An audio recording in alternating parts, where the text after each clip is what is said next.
Muy buenas tardes, amigas y amigos de todo el país. ¿Cómo están? ¿Qué tal esta tarde de verano acá en la capital con harto sol y vientos también fuertes que se sienten?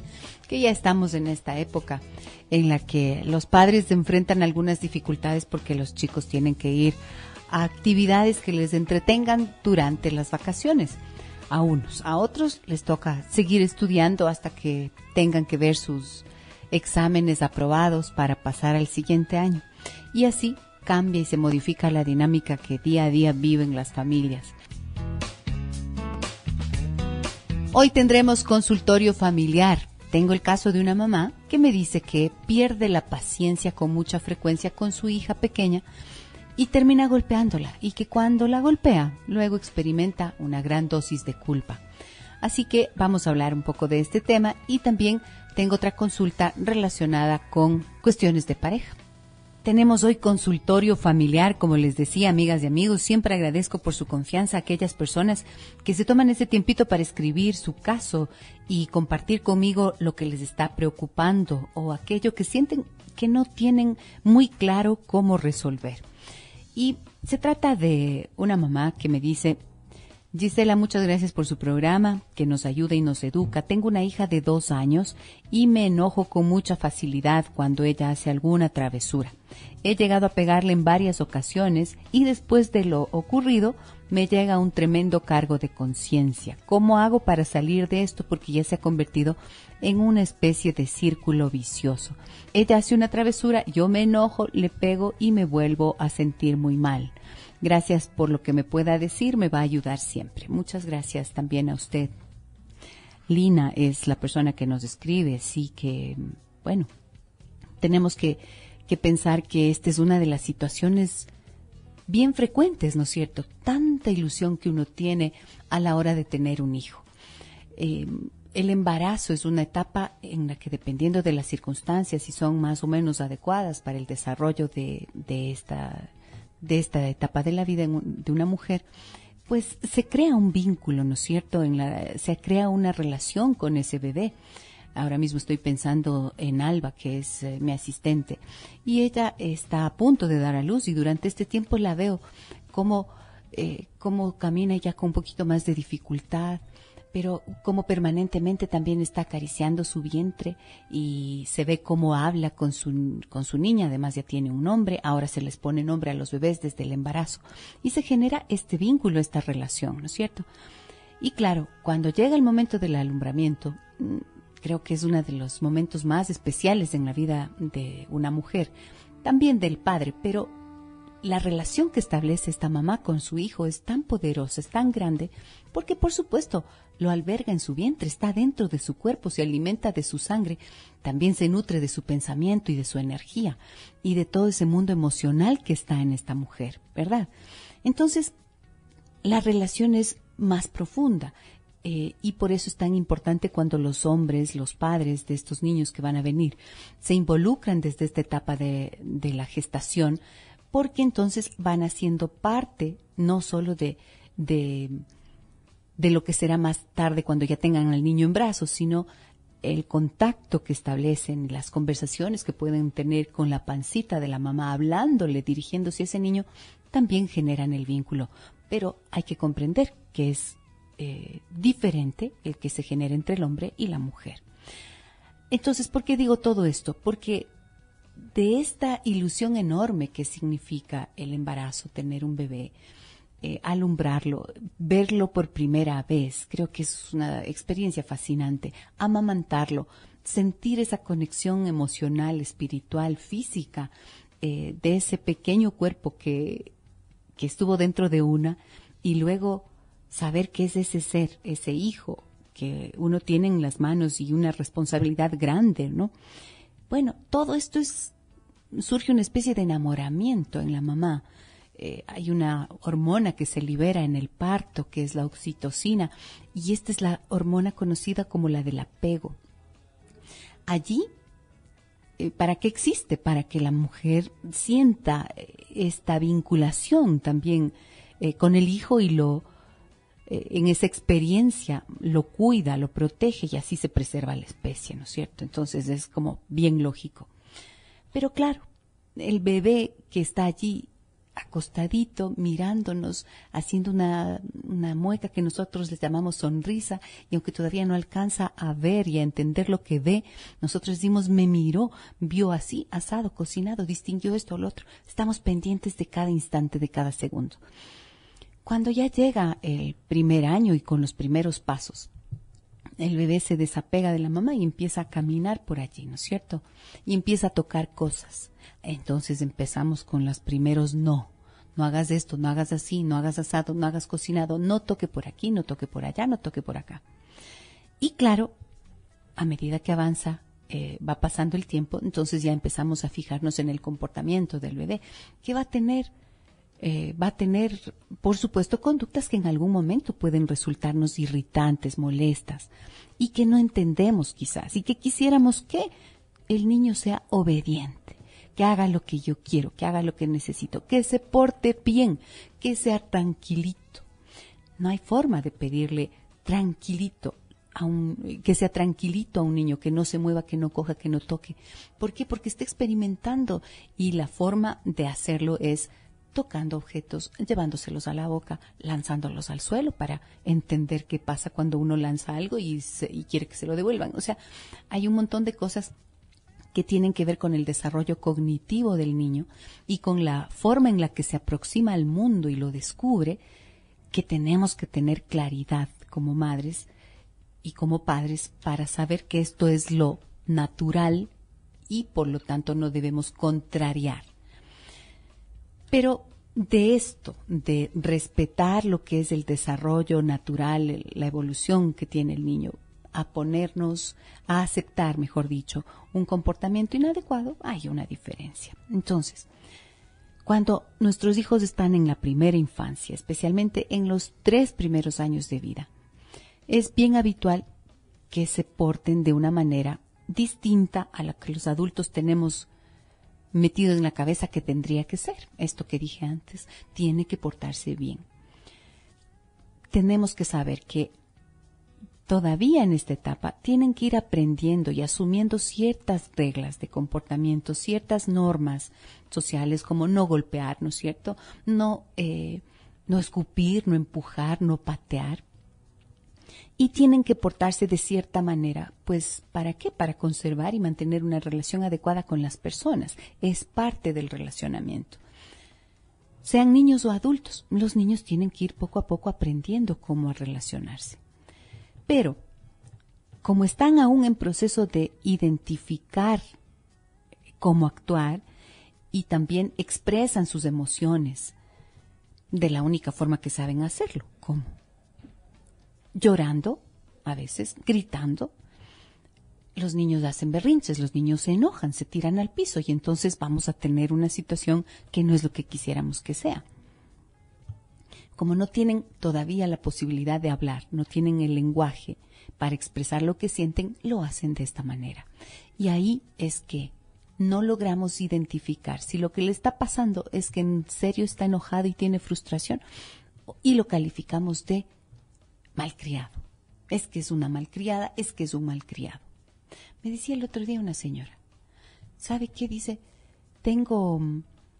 no sé cómo hacer con mi hija, dice, de 2 años, porque tiene un carácter insoportable, es terrible, y no sé cómo manejarla.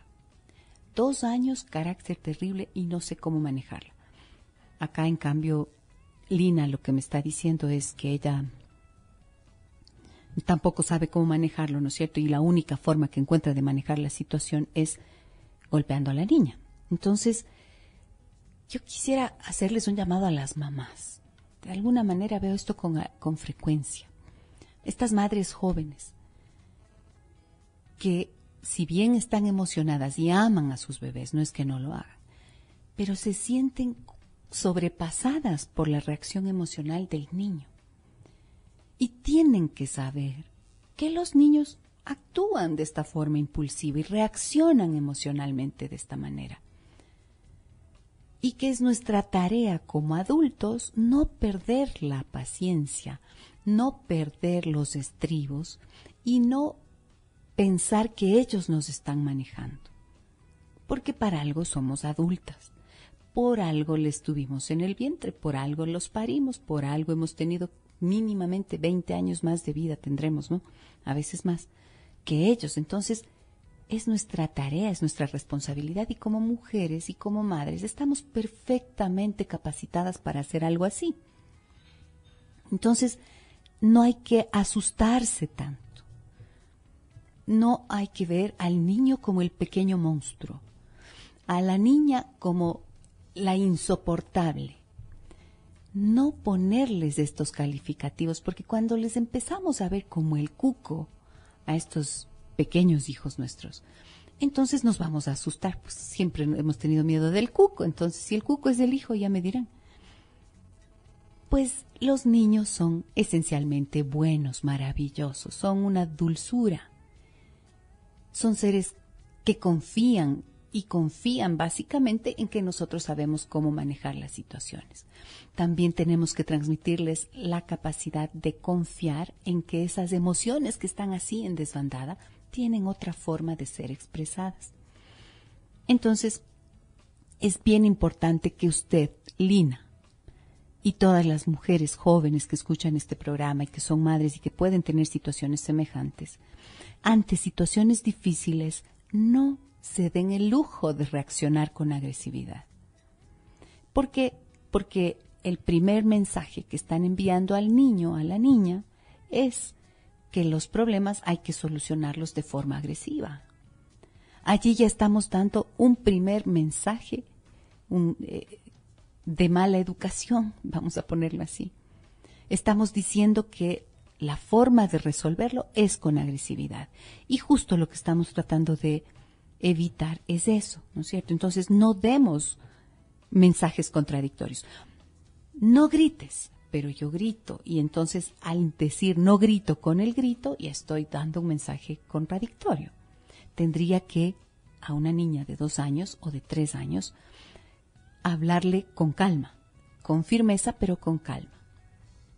Entonces, si es que usted reacciona de forma impulsiva, sin pararse a pensar qué es lo que va a venir luego, vamos a tener una cadena de reacciones cada vez más violentas y se va a reforzar el comportamiento negativo del niño o de la niña. Entonces, si una de las recomendaciones importantes es, si usted le ve a su hija así, Lina, usted que golpea a la niña, le ve haciendo un berrinche, ¿no es cierto? Y está así mal, y usted siente que le sube la ira terriblemente. Váyase, déjele ahí. No haga nada, no trate de, no la agarre de los brazos, no la sacuda, no la mande a la cama, no haga nada, déjela ahí, ya. Y váyase usted, váyase a un sitio en donde usted pueda pensar con calma, tranquilizarse, respirar. Algunas veces hemos hablado aquí de esta técnica de la que es experto Till Schilling, ¿no es cierto? Bueno, esta es una técnica de liberación emocional que yo también uso dentro de mi práctica clínica en la consulta y que suelo enseñarles a mis consultantes, y es facilísima, o sea, facilita de enseñar y de ponerla en práctica. Pero si es que a ustedes les pasa algo como esto, miren, les recomiendo, dense golpecitos en el pecho. Ahí en ese punto donde nos enseñaron a decir por mi culpa, no, pero no digan por mi culpa, porque eso nos llena de amargura y de angustia. Entonces, en lugar de afirmar por mi culpa, usted se golpea en ese punto, solo para que identifiquen el punto, y se calma, o sea, tratando de serenarse y decir, estoy bien, calma, estoy bien. Si usted hace esto, mientras tratando conscientemente de liberarse de este enojo tan grande que le ha venido al ver el berrinche de su hija, entonces ya está ganando un poco de control sobre la situación. La emoción es libre y le va a subir la ira, ¿no es cierto? Usted la va a manejar, pero la situación la va a controlar. Hay una diferencia. Controlar la ira quiere decir tragársela. En cambio, con esto que yo les estoy diciendo, que se llama tapping, golpearse aquí en este puntito del pecho, usted va a lograr que le baje esa ira tan grande, ¿sí? Y cuando ya esté usted calmada, entonces respire, ¿no es cierto? Respiró, ya. Regresa al sitio en donde está la niña, que tal vez hasta que usted se calmó, ella también ya se calmó. entonces la mira de frente a la niña. Para mirar de frente a un niño tan pequeño, una niña tan chica de 2 o 3 años, hay que ponerse en cuclillas, establecer contacto visual y allí decir, cariño, esto no es correcto. ¿Sí? Necesitamos calmarnos y cuando quieras pedir algo, te voy a escuchar cuando no gritas. Si gritas, no te voy a poder escuchar nada. Y allí, hablando con tono calmado, modulando usted misma el tono de la voz, va a lograr que la niña también se calme. Los niños buscan cuando hacen algo como esto, cuando les pasa, tienen un episodio de estos, inmediatamente necesitan el abrazo. Entonces, abrace a la niña, ¿sí? Y poco a poco trate de prever las próximas situaciones en las que haga un berrinche. ¿Cómo va a prever? Dando órdenes directas y claras sobre las cosas que necesita que la niña haga o deje de hacer. Por ejemplo, muchas veces hacen berrinche cuando están jugando súper concentrados, muy complacidos en el juego, y usted les dice, ¡a comer! Y usa ese tono imperativo que le para los pelos de punta a cualquiera. Entonces, revise si es que está haciendo algo como eso. Revise si sus formas de hablar, de comunicarse con sus hijos, tienen estos tonos imperativos que molestan. Póngase usted en ese lugar. Acuérdese como si su mamá o su papá le hablaban así, y si usted se sentía cómoda o más bien le daba rabia. Y entonces, cuando uno se conecta con esa niña o ese niño que uno era y logra reconocer que se sentía incómodo, entonces no lo haga con su hijo, porque es lo mismo que experimenta su hijo o su hija. Entonces, en esto está la gran parte de manejo de la situación, de control de la situación, en su propio manejo emocional y en la forma en la que usted se va a comunicar. Si se comunica positivamente, seguramente va a tener una respuesta distinta. Y bueno, si es que esto es más allá, si es que esto ya, usted intenta estas cosas, manejar sus emociones, hablar con amor, establecer la norma con claridad, comunicarse con la niña, y aún así persiste, entonces tal vez sea importante que usted consulte con un profesional para que le oriente y sobre todo para que la frustración y la ira que usted debe estar manejando en este momento la pueda eliminar. Solo cuando tenemos las emociones nuestras a raya y las manejamos, entonces podemos también manejar otras situaciones. Y eso sí, Lina, por favor, y todas las mamás y los papás que están escuchando el programa en esta tarde, hágase una promesa, una sola. Nunca, jamás, bajo ningún concepto, por muy enojada que esté usted, vuelva a tocar a su niña. Nunca más la golpee. Si usted golpea a su hija, está sembrando ira que se convierte en resentimiento y a veces hasta en odio en esa niña. Y no espere cosechar flores si es que lo que siembra son espinas. ¿Ok? Un abrazo muy grande para usted. Le deseo suerte con su niña. Me dicen en el 9098, nuestro sistema de mensajes, doctor, usted trata la ansiedad. Gracias, muy buen programa. Claro que trato la ansiedad. Sí. Los estados de ansiedad ahora se ve que son lo más frecuente en las personas. Hoy veía justamente una noticia en el diario El Comercio que salió esta mañana, en donde nos dice que los adolescentes, por ejemplo, en la actualidad, tienen los mismos niveles de ansiedad que tenían las personas que estaban internadas en los hospitales psiquiátricos en los años 50. Fíjense ustedes. Hospitales psiquiátricos, hablamos de enfermedades mentales, los niveles de ansiedad que sobrepasan, ¿no es cierto?, que ya las personas no pueden manejar. Bueno, esos mismos niveles de hace 50 años, ahora los viven nuestros adolescentes. Por lo tanto, tendríamos que inferir que en los adultos estos niveles de ansiedad son mucho más altos inclusive. Entonces sí, la ansiedad la trabajamos y la trabajo con esta técnica de la que hablábamos hace un momento. Me dicen, gracias por los consejos, el del pecho lo estoy practicando desde el sábado, soy Edwin de Cuenca. ¡Ay, qué bueno! Muchas gracias. Hágalo, por favor, hágalo, porque en realidad es una técnica maravillosa. Yo Realmente vivo agradecida de haber podido conocerla. La utilizo permanentemente en la consulta y ya les dije antes, mis consultantes toditos aprenden esta técnica y la usan y me encanta cuando llegan y me dicen, me pasó esto y la usé y sí, funciona. Claro que funciona, es imposible que no.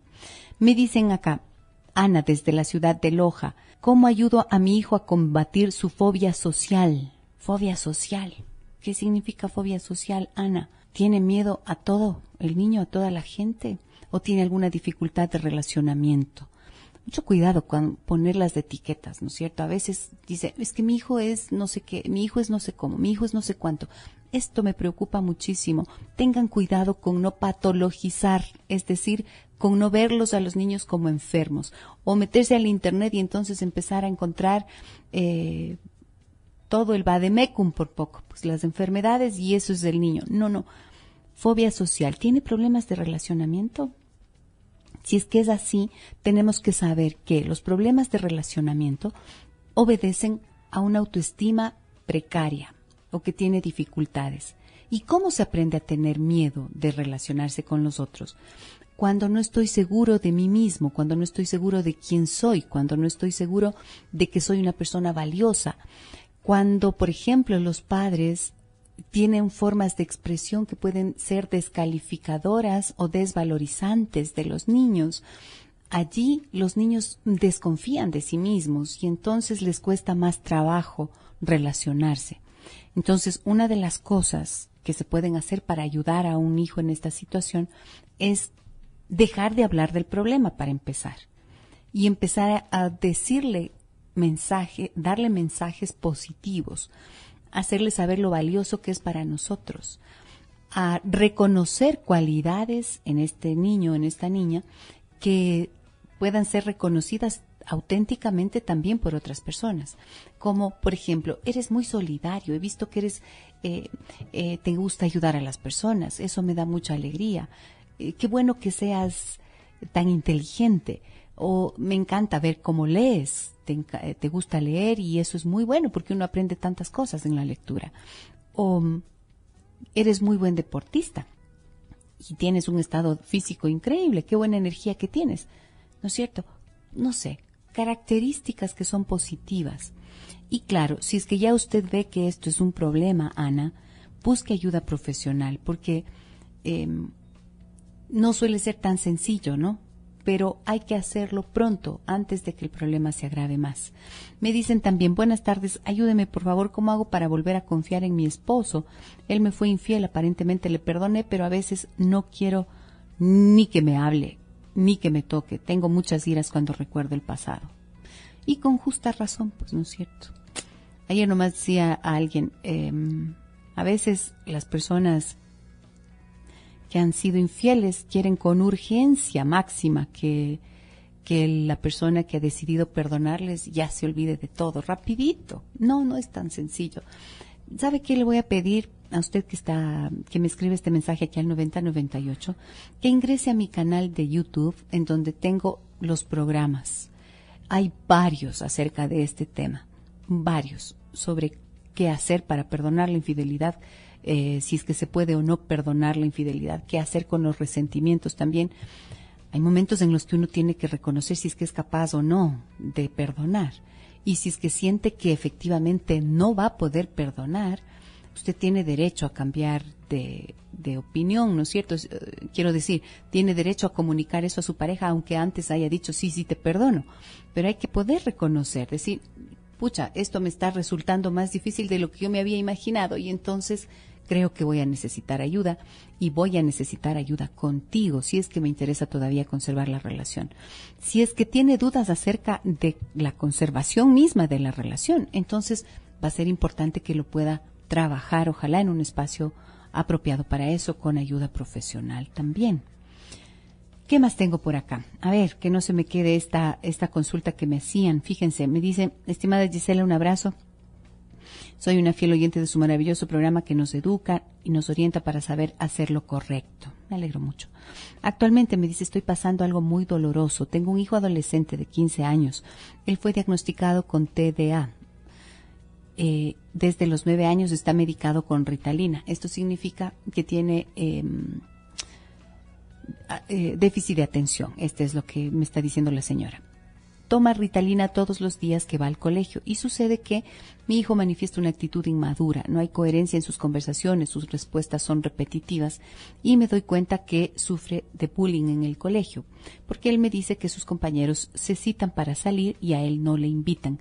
Le ponen apodos, me cuenta que nadie quiere hacer los trabajos con él, nadie lo llama y a pesar de todo pienso que ya no le duele tanta humillación porque él busca a sus compañeros. Sufro en silencio y converso cómo debería ser su actitud con sus compañeros, pero me doy cuenta que no es aceptado. Por favor, dígame qué hacer. Él pasa a segundo año de bachillerato, gracias por sus consejos, serán bien recibidos. Ok, María Cristina desde la ciudad de Cuenca. Desde la ciudad de Cuenca me escribe este mensaje y les envío un abrazo a todas las personas que allá nos escuchan en 105.7 FM.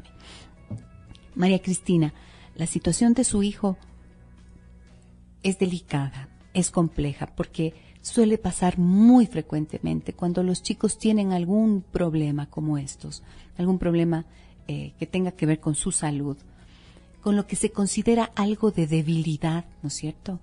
Los compañeros agarran ese pedacito y entonces le dan duro. Y le dan duro poniéndoles los apodos, por ejemplo. Esto hace que la autoestima del chico se vea tan lesionada. Y muchas veces esta situación de violencia o de impaciencia, por ejemplo, que suelen también tener los padres, porque no es sencillo lidiar con estas situaciones, producen más daño que la misma enfermedad o que la misma situación, el mismo TDA, en este caso, esta dificultad en la atención. Esta condición, por supuesto, le genera problemas al chico, pero la manera en que lo tratan los otros, la agresividad, la violencia, la impaciencia, la descalificación que recibe, va a causarle aún más problemas que la propia condición. Entonces, es indispensable que usted busque ayuda profesional. Aquí sí no me atrevo a decirle otra cosa. Busque ayuda profesional para que pueda tener la asistencia de alguien que le apoye en este sentido, a usted para saber manejarlo, porque seguramente usted también estará sobrepasada emocionalmente con esto, porque usted me dice que le duele mucho ver a su hijo sufrir. ¿Cómo no le va a doler? Cuando uno siente o ve a su hijo sufriendo, ¿qué quiere hacer? Si es que a alguien le causa daño, quiere matar más o menos, ¿no es cierto?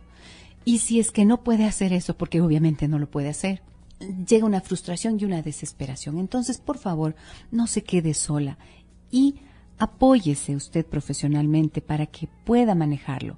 Calma ante todo. Su hijo tiene 15 años y todavía estamos a tiempo de hacer cosas para ayudarle a que él salga de esto. Si la autoestima de él es lo que se ha visto afectada precisamente, entonces es donde más tenemos que trabajar. Y allí sí tal vez me atrevo a hacerle una recomendación. Busque la manera de no enfocarse tanto en el problema. Hágale saber, dele mensajes como, es verdad que tú tienes esto, pero esto no es lo único que forma tu vida. Vea cómo él ha sobrevivido, por ejemplo, destáquele eso, de cómo él ha sobrevivido a todas estas situaciones. Entonces, haga, dentro de lo más difícil que uno está viviendo, siempre hay oportunidad de recuperar un pedacito de positivo, por ejemplo, la fortaleza y la capacidad de lidiar con esa situación. Boris Cornejo me dice en Facebook, por favor, le escribo de Cuenca, ¿me puede repetir lo de la respiración? Lo que todos sus consultantes practican, no alcancé a escuchar. Claro que sí, Boris. Les decía, tiene que ver con una técnicas de liberación emocional, EFT, Emotional Freedom Technique. Se conoce como tapping y consiste en dar golpecitos suaves, por favor, con los dedos tan solo, en algunos puntos específicos. El que les estaba recomendando es un punto que está ubicado en el pecho. Les decía que para identificar el punto, se acuerden de donde uno le enseñaron a decir por mi culpa, por mi culpa. Eso, decía que ese es el punto, pero que no hay que decir por mi culpa, sino que hay que reemplazar eso por una frase positiva.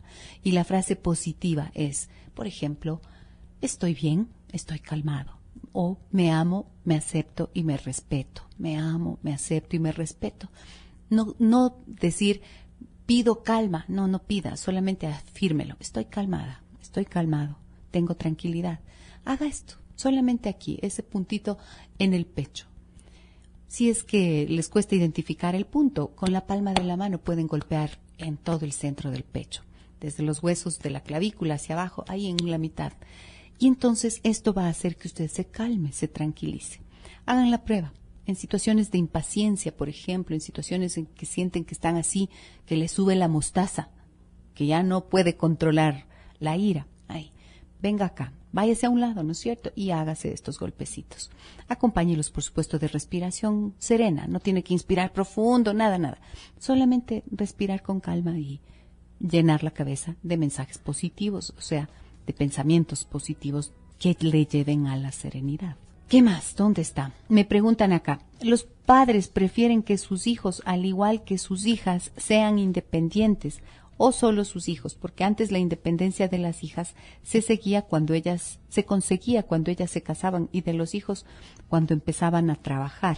¿Cómo se les enseña que sean independientes desde chiquitos? Por ejemplo, no resolviéndoles los problemas, haciendo que experimenten las consecuencias de sus decisiones, aunque sean decisiones pequeñas, en etapas muy tempranas de la vida. Si son elecciones como de qué color pinto la nube o el payaso, no le diga a usted píntale de tal o cual color, sino de qué color te gustaría pintar, por ejemplo. Y el color que el niño elija, respétele eso. Esto es una manera, aunque parezca tan simple o absurdo o tan común, pero es una de las formas de enseñarles a tomar decisiones, a hacer elecciones. Y esto es parte de lo que significa independencia. Otra forma es permitiendo que el niño manifieste su opinión sobre algo. ¿Se acuerdan cómo nos enseñaban? De esto no puedes hablar porque estamos hablando los mayores, así nos decían antes. Pero las generaciones de niños y adolescentes actuales han crecido de una manera diferente, ¿no? Se les pregunta todo. ¿Quieres esto? ¿Quieres lo otro? ¿Quieres aquello? Pero no solamente es cuestión de preguntarles lo que quieren, sino de preguntarles la opinión muchas veces. Y esto hace que ellos tengan seguridad de que su pensamiento es válido, de que por lo tanto como personas tienen derecho a ser considerados y de que se les está respetando en el ser, en la esencia como seres humanos. Cuando un niño, una niña, crecen de esta manera, confían en sí mismos, y la confianza y la seguridad personal y el poder personal, que significa yo voy a lograr hacer esto que pienso, voy a tomar un riesgo de acá, voy a lanzarme a hacer esto aunque falle, no importa, pero confío en mi capacidad. Esto es lo que logra que finalmente una persona sea independiente.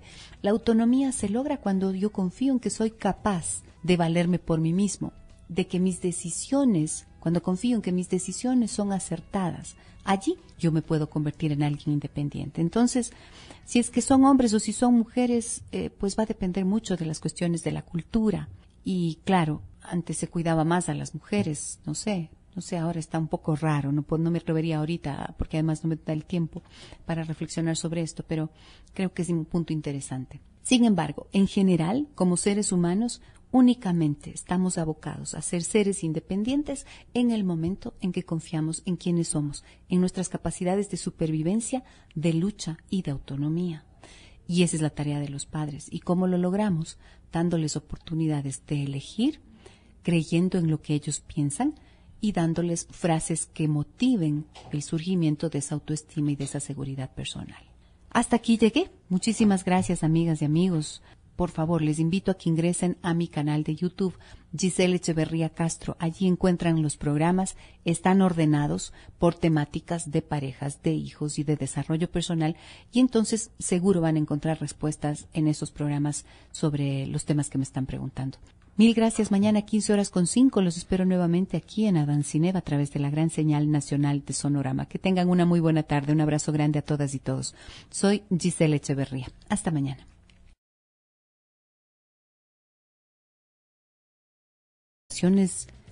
Bien frecuentes, ¿no es cierto? Tanta ilusión que uno tiene a la hora de tener un hijo.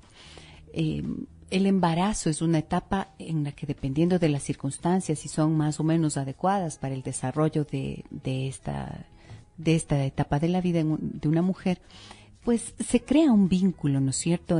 Se crea una relación con ese bebé. Ahora mismo estoy pensando en Alba, que es mi asistente, y ella está a punto de dar a luz y durante este tiempo la veo cómo camina ya con un poquito más de dificultad, pero como permanentemente también está acariciando su vientre y se ve cómo habla con su niña, además ya tiene un nombre, ahora se les pone nombre a los bebés desde el embarazo y se genera este vínculo, esta relación, ¿no es cierto? Y claro, cuando llega el momento del alumbramiento, creo que es uno de los momentos más especiales en la vida de una mujer, también del padre, pero la relación que establece esta mamá con su hijo es tan poderosa, es tan grande, porque por supuesto lo alberga en su vientre, está dentro de su cuerpo, se alimenta de su sangre, también se nutre, experimenta una gran dosis de culpa. Así que vamos a hablar un poco de este tema y también tengo otra consulta relacionada con cuestiones de pareja. Tenemos hoy consultorio familiar, como les decía, amigas y amigos. Siempre agradezco por su confianza a aquellas personas que se toman ese tiempito para escribir su caso y compartir conmigo lo que les está preocupando o aquello que sienten que no tienen muy claro cómo resolver. Y se trata de una mamá que me dice: Gisela, muchas gracias por su programa, que nos ayuda y nos educa. Tengo una hija de 2 años y me enojo con mucha facilidad cuando ella hace alguna travesura. He llegado a pegarle en varias ocasiones y después de lo ocurrido me llega un tremendo cargo de conciencia. ¿Cómo hago para salir de esto? Porque ya se ha convertido en una especie de círculo vicioso. Ella hace una travesura, yo me enojo, le pego y me vuelvo a sentir muy mal. Gracias por lo que me pueda decir, me va a ayudar siempre. Muchas gracias también a usted. Lina es la persona que nos escribe, sí que, bueno, tenemos que pensar que esta es una de las situaciones de su pensamiento y de su energía y de todo ese mundo emocional que está en esta mujer, ¿verdad? Entonces, la relación es más profunda. Y por eso es tan importante cuando los hombres, los padres de estos niños que van a venir, se involucran desde esta etapa de la gestación, porque entonces van haciendo parte no solo de lo que será más tarde cuando ya tengan al niño en brazos, sino el contacto que establecen, las conversaciones que pueden tener con la pancita de la mamá, hablándole, dirigiéndose a ese niño, también generan el vínculo. Pero hay que comprender que es diferente el que se genera entre el hombre y la mujer. Entonces, ¿por qué digo todo esto? Porque de esta ilusión enorme que significa el embarazo, tener un bebé, alumbrarlo, verlo por primera vez, creo que es una experiencia fascinante, amamantarlo, sentir esa conexión emocional, espiritual, física, de ese pequeño cuerpo que estuvo dentro de una, y luego saber qué es ese ser, ese hijo que...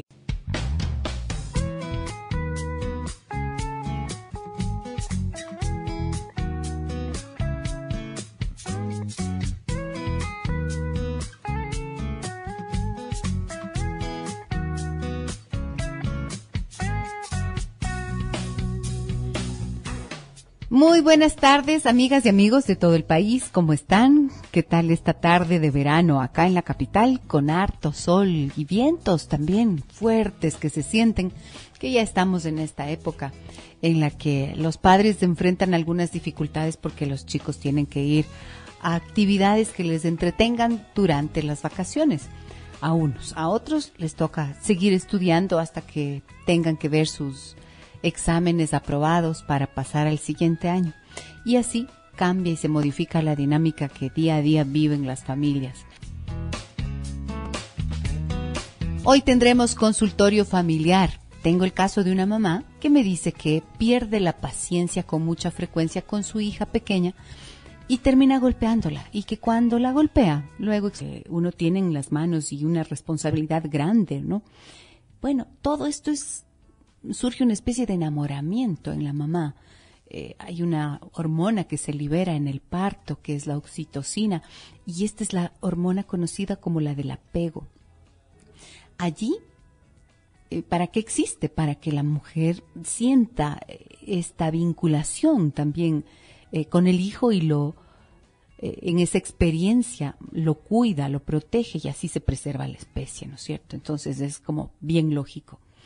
Pero claro, el bebé que está allí acostadito, mirándonos, haciendo una mueca que nosotros les llamamos sonrisa, y aunque todavía no alcanza a ver y a entender lo que ve, nosotros decimos, me miró, vio así, asado, cocinado, distinguió esto o lo otro. Estamos pendientes de cada instante, de cada segundo.